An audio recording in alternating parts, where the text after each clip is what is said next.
Welcome back to Dear Future, where we dive into the minds of artists who venture into uncharted territories of technology. I am Suki, your host, and we are going to be exploring yet another captivating world of a new artist's imagination. Today, we're stepping into the peculiar yet mesmerizing universe of Zack London, also known as Gossip Goblin. He's a writer and illustrator whose specialty lies in the oft-overlooked world of goblin art and lore, using AI in very unique ways. Through goblins and generative stories, Zack brings a unique perspective on the natural history of our planet, so says his website, from prehistoric landscapes alive with dinosaurs to a future where we exist as virtual minds, and even to the universe's final chapter. I think it's a place where the mundane meets the monumental with a hint of humor, and Zack was also one of the first artists I found on Instagram telling very fun stories with a variety of tools, and in a way that I think was unexpected for me. Together, we will delve into Zack's creative process, his blend of physical and digital artistry, and why goblins of all creatures might hold the key to understanding our own existence.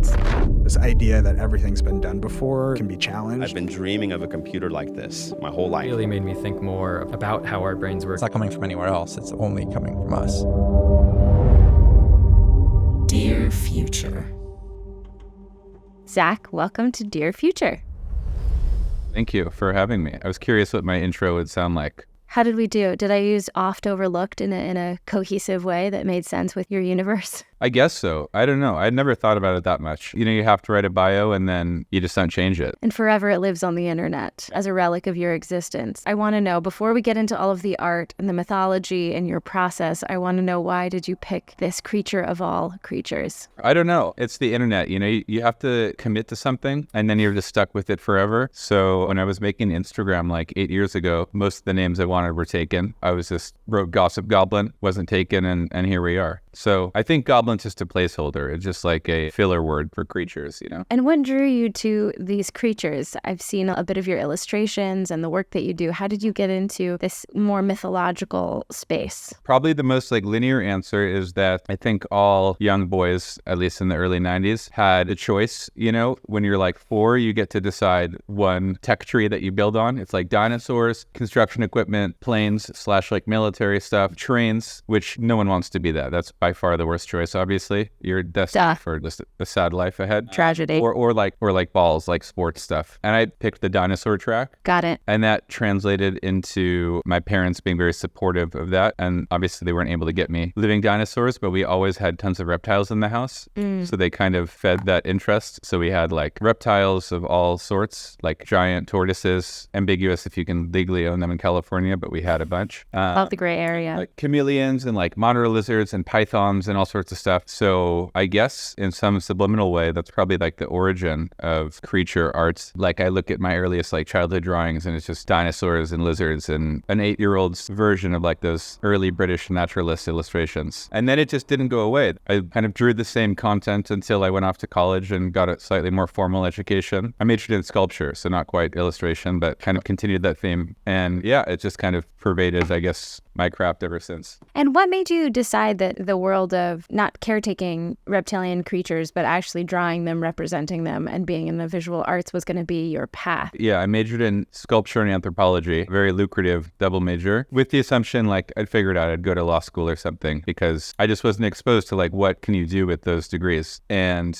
I put it all behind me. And then I got a Fulbright to go to Malaysia for a year, and I turned that into like a 2-year stint in living in India and Nepal and then Malaysia. And I think that was good because if nothing else, showed me that there's more to the world than getting a law degree. Shocker. And then as one does with very little direction in what you want to do with life, you move to San Francisco. And that was good timing because it felt, this is like 2013, that there were millions of job opportunities with very ambiguous requirements or skill sets. So I had written my anthropology thesis about Second Life and doing kind of a little anthology of weird communities in Second Life. It's a whole tangent to get into. But through like a weird cosmic series of events, I ended up befriending this guy who lived on a boat in Emeryville Marina who had a AI startup with virtual conversational avatars. And I had no real skills to lend him except I could animate. And this is early days where we were still designing UI in Photoshop and there weren't easy practical ways to animate proof of concepts. So I kind of got my foot in the door there and then ended up becoming a UX product designer, spent 10 years working at design agencies and SF. Then I was at Oculus for a while doing VR experiences. And now I am a creative technologist in Stockholm. So it's not like I only draw goblins. There's other things I'm doing. So as a creative technologist, it sounds like you moved from this world of representing abstract concepts into taking those and animating them digitally in these very digital, very tech-forward spaces. And now in this work that you're doing as a creative technologist, are you blending those things? What do you feel like your craft is? Is it kind of representing characters and bringing them to life? Or is it more exploring the tools themselves and seeing what creativity you can glean from them?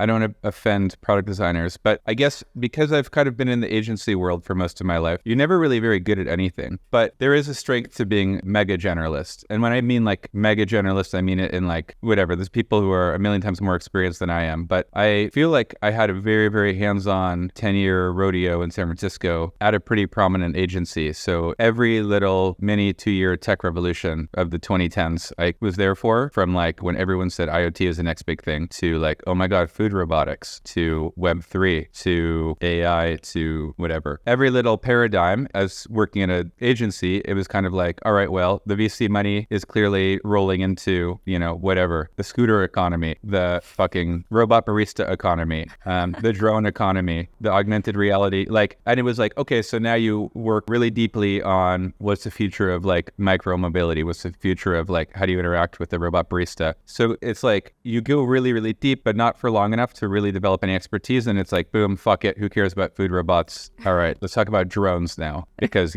whatever. They miniaturized the battery somewhere in Shenzhen and now everyone wants to talk about drones. So it was a lot of just like, you get exposure and like living in the Bay, you have friends who do the corporate route from the beginning and it's super lucrative and you can't blame them for it. But you have like deep specialization, it's like someone who's just been working 1,000 miles underground at Dropbox for 8 years. And it's like, that's a very, very precise level of knowledge on one thing. I couldn't do it, but bless them.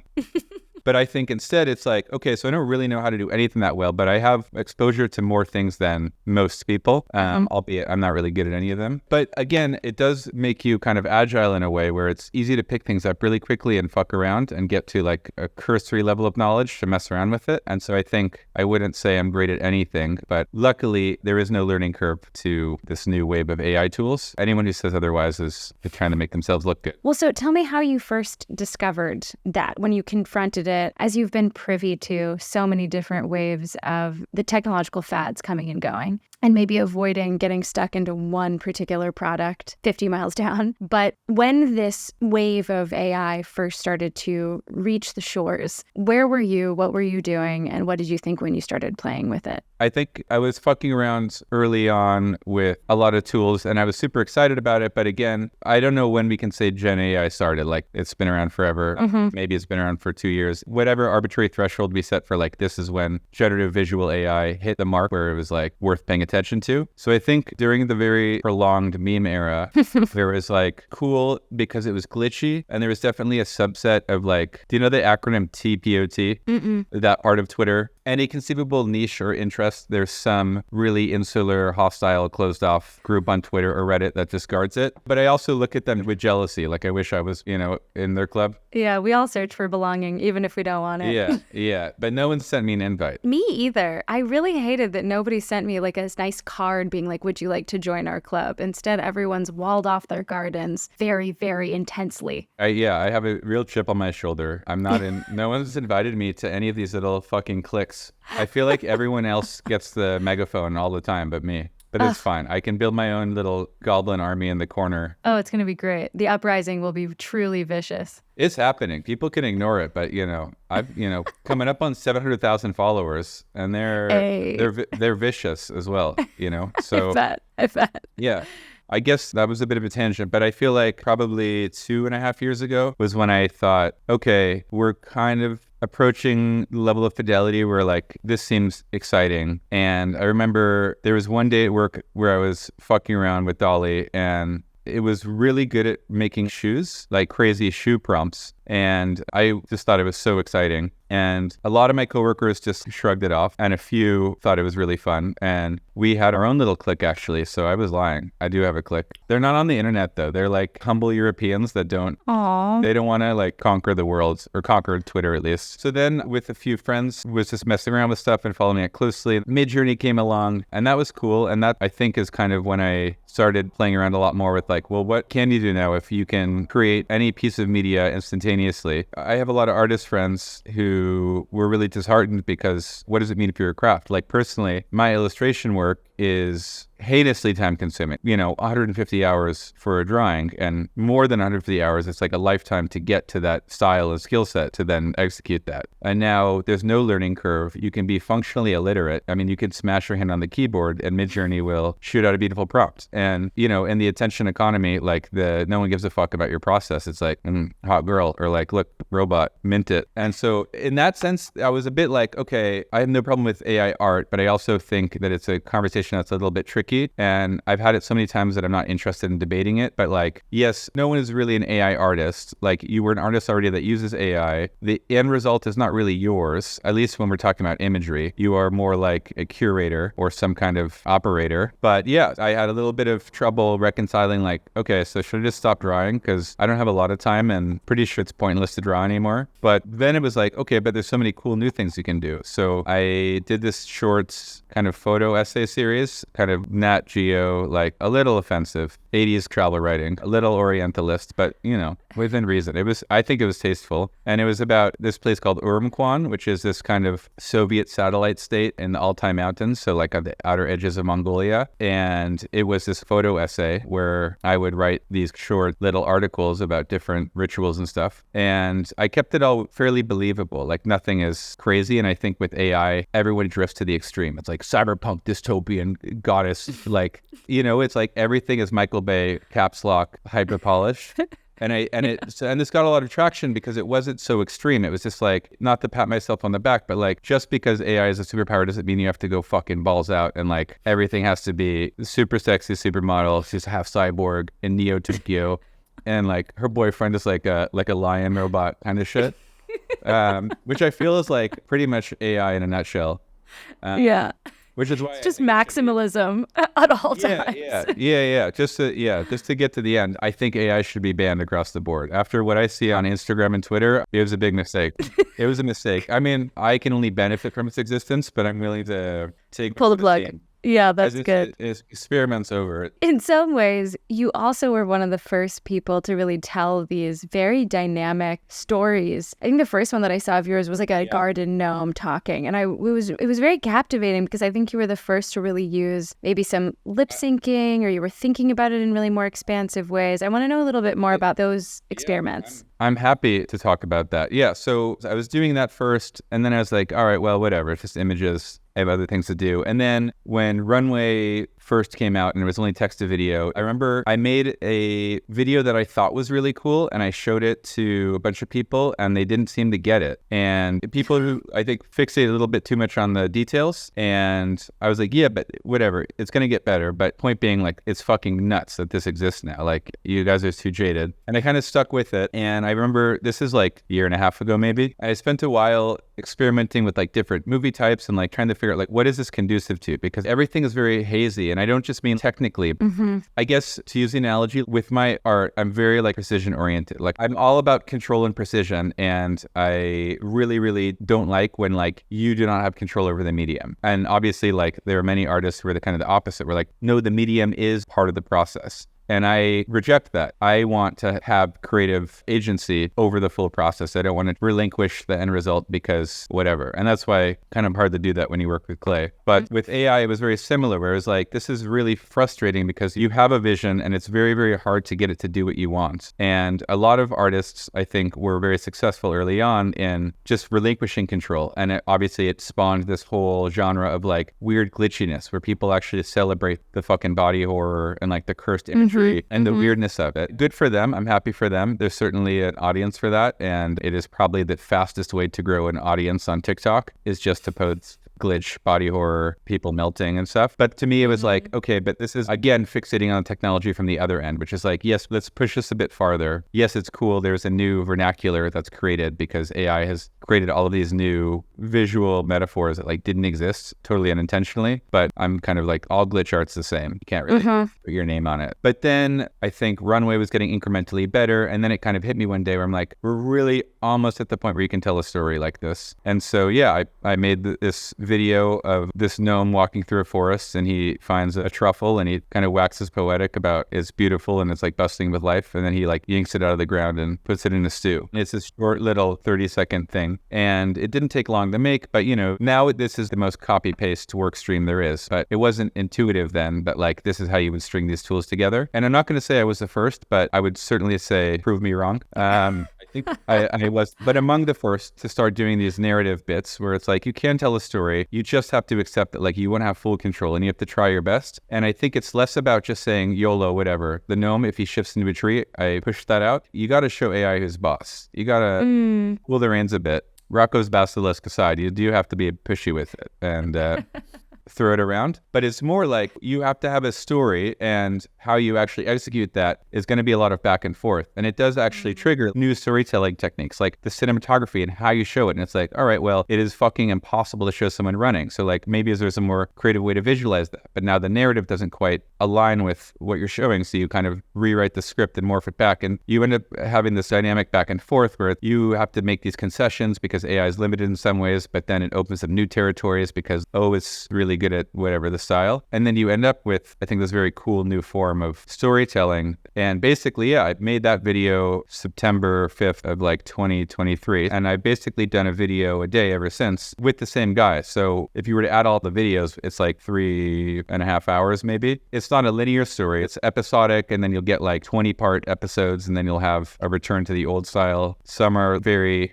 deep and somber, and some are just ridiculous. Now I'm on this one that's been going for like 2 months. It's a very elaborate story. I feel bad for anyone who's just tuning in because it's impossible to know the lore at this point. It's so deep, and I lose my temper sometimes because people show up and like, what's the gnome doing? And like, bro, what the fuck? Study the lore. You can't. This is like tuning in to like the second to last episode of Game of Thrones and being like, who's that lady? It's like, what the fuck is wrong with you, man? Scroll back. Like, start from the beginning.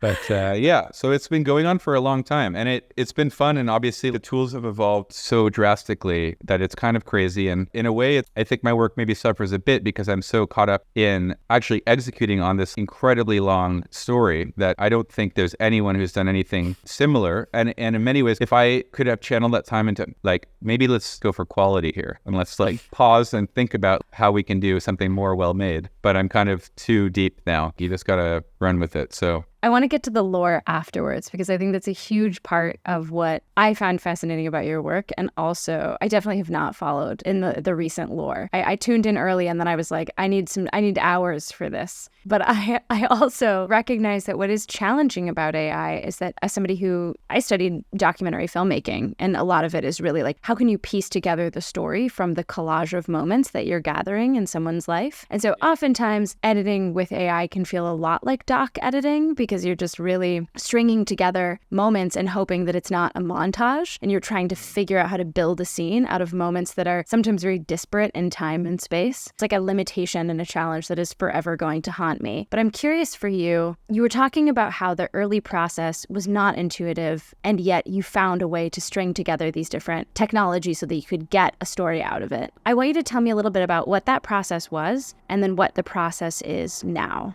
I guess early on, the workflow was you just generate a fuckload of images in Midjourney. So I would write a script, and basically, just for a little bit of preface, all of my illustration work since forever has usually had a short story attached to it. And then during COVID, I self-published a book of short stories and illustrations. And the book is called The Gossip of Goblins, for the record. I'd say the stories they're not meant to be funny, but they kind of are. But they're not pretentious either. It's more just weird historical vignettes. I already had a habit of writing these short stories very quickly, where it's like, you just jump into telling it.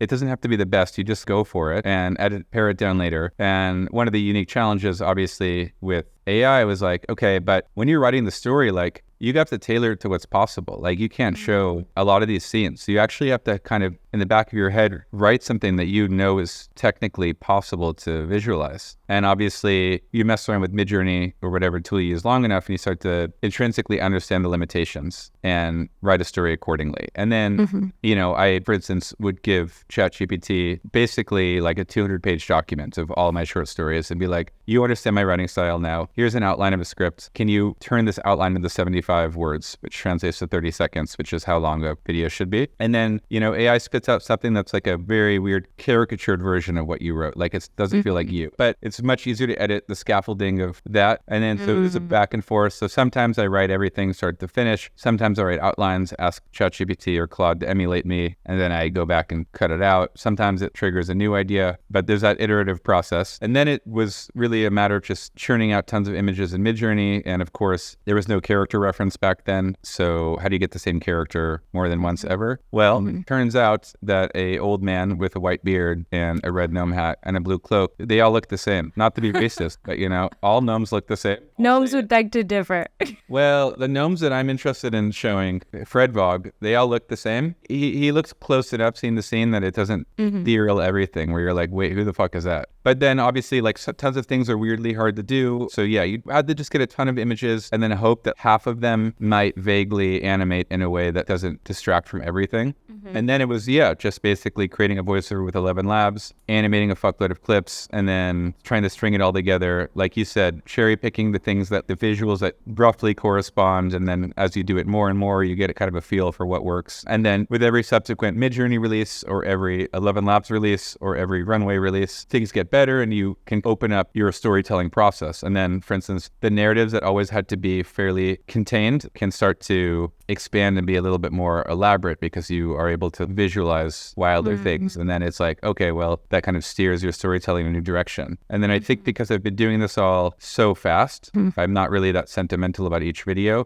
When you're churning out one a day, then the algorithm really starts to dictate what you're doing too, which I've read articles about, which is like this feedback loop that artists create for the algorithm. And then it's like, ultimately, whatever, we enter this crazy feedback loop where like, who the hell is in charge anymore? If I made all my content just to please the algorithm, my content would be hot girls and body horror. And robots. Don't forget robots. And robots. And those morphing videos where it's like, oh, yeah. It's like this weird Brazilian audio of a guy yelling he's back. And it shows like a rhino morphing with a tank. Guaranteed 100 million views first 24 hours. I'm going to give that tip away for free to your audience. Oh, my God. But there's cheat codes here. But it's more like, what are people interested in? Because I can take this in so many ways and this can get so weird so quickly. So it's kind of like to keep me in check and to kind of help the narrative grow. It's like, okay, people respond well to these kinds of stories. No, this was too dark, or this is a little bit too sentimental. And then me iterating with the algorithm, aka like other humans giving feedback / with the AI. So it's just been this kind of co-evolution that's been happening. And now it's kind of at a point where I feel, feels like 10 years, but it's been a year and a half. And the tools that we have now are insane. And effectively you can do anything if you want to commit the time to it. And now that you've been through the gauntlet of not knowing how to think about using the tools to now you're at the top of the mountain making content for all of the people, throwing it down like paper to the wind and saying, here is your content. Now, what is exciting to you? Is it the lore that keeps you connected to the story? Is it the like expanding your storytelling abilities? Good question. I don't know. Maybe it's just neuroses or something. Nah, I'm just obsessive. It's certainly not the fans because they're... Got to be honest. I hope they're not listening to this, but I don't like them. I do. I like the old school, the real followers of the lore. But the new cohort, they're cooked.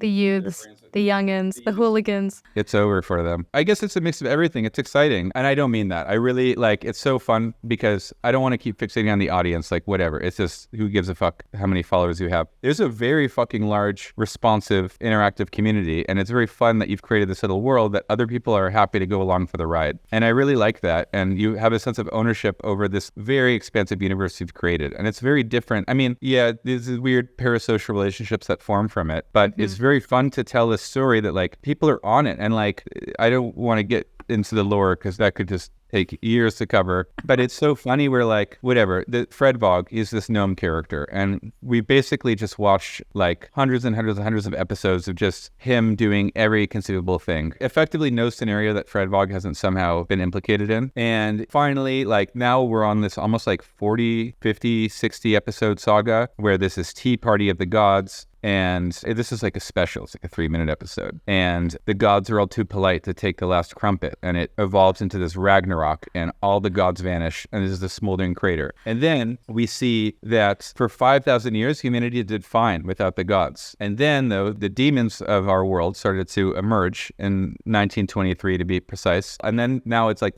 there was basically a month of these kind of 1920s style, like quick War of the Worlds news bulletins of different monsters coming to different cities. And all of them went super viral because people are nationalistic. So they're like, you make a video about Mexico, it explodes. People love that. You do one about Stockholm, it does fine. Swedes are kind of, it's hard to run out. You do one about India, holy shit, that's going to explode. And then it turns out that like, okay, so Fred Vog, this gnome character, rallies all these gnomes. There's this epic battle that was only made possible because of Hailuo, which I don't want to get into talk too much about tools, but Hailuo clearly legally gray water, clearly trained on a lot of things that they shouldn't have trained it on. Every unethical thing you can train a video tool to do, it does. But it does enable crazy action scenes. So then it's like, okay, we can literally just have like a fucking Lord of the Rings style battle of gnomes versus these giant djinns in the battle, in this the great battle of Mesopotamia. And then the main character dies. You've been watching him for a year, he just gets shot in the fucking chest with an arrow. It's over. Or is it? So the next episode,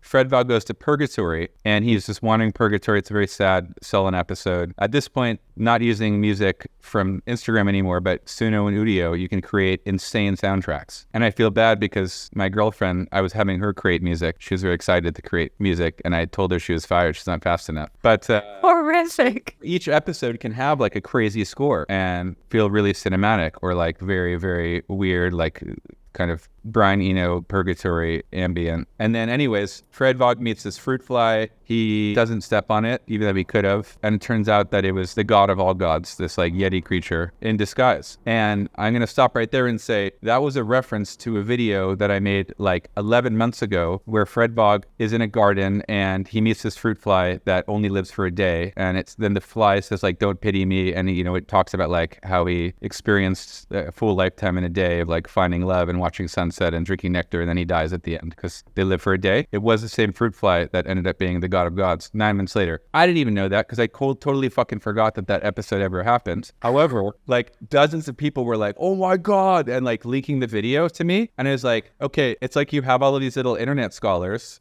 who are just like carefully combing the lore, like, oh sir, actually in episode 212, that was actually foreshadowing of Apex, the god of gods. And it was like, this is great. This is what it's all about. The lore masters, it's like some 16-year-old Finnish kid who has like this encyclopedic knowledge of every fucking animal that crossed paths with Fred Vog and like catches me sometimes. They're like, that's impossible. On Tuesdays, he has a werewolf over for stew. And it's like, that's true. That's true. I did say every Tuesday. They catch me on my own lies. So I know that you had people on the show, and I know there's AI creators who are doing things on the fucking Sphere and Super Bowl and whatever, but that's commercial. And I guess you asked why I do this. And for me, it's because like this allows you to create like a universe from your own imagination, put it out there, and like it's received. It is not to sell a product. It's not to, celebrate a rapper or a washed out kind of, those are like dream projects. But in a way, when I give myself an honest reflection, I'm like, yeah, well, this is really what I want to do though. And obviously there are other echelons to strive for. Like there are ways to commercialize it or to go bigger or to be like, okay, you know what? Like I want to have a Kanye West music video in the next 12 months kind of thing. Couldn't even do if I wanted. But either way, I think realistically at the end of the day, like I really enjoy that you can just go wild creating this universe and it just lives there and other people actually receiving it and like following it. And it's just kind of amazing and unfiltered. And I don't think no matter what level of creative agency you had, even at like a George Lucas level,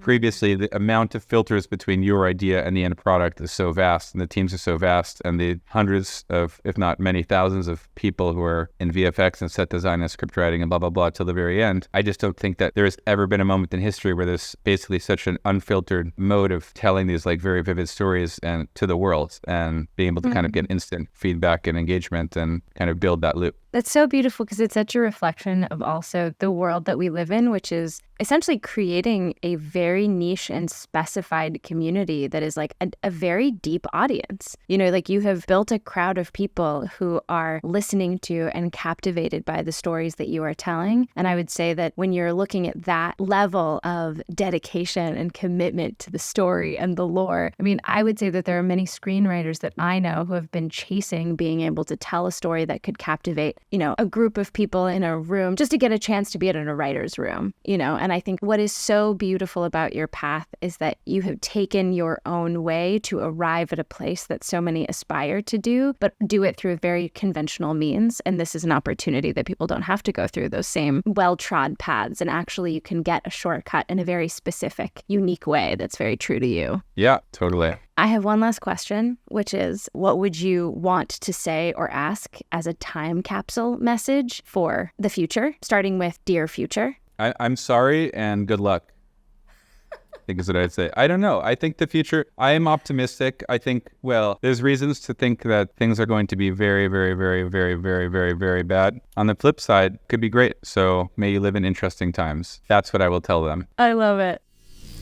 Well, thank you so much for being on the show. I really appreciate the time. Thank you for all of our listeners for joining us on this journey through lore and just a history of very unexpected experiences leading to a world where Finnish teenagers are sliding into your DMs and reminding you of what world you built last Tuesday. Zack, it's been really lovely to explore your perspective on life's mysteries and to see how these creatures have become a bridge between your imagination and other humans in other parts of the world. Thank you to Echo Bend for always helping produce and put these episodes together. Thank you to our listeners. If you're inspired to dig deeper into the realms of myth and wonder and the unexpected, please, please, please follow Gossip Goblin and stay tuned for more stories that stretch beyond boundaries of creativity. Please keep questioning, keep creating. This is Dear Future, signing off. Dear Future.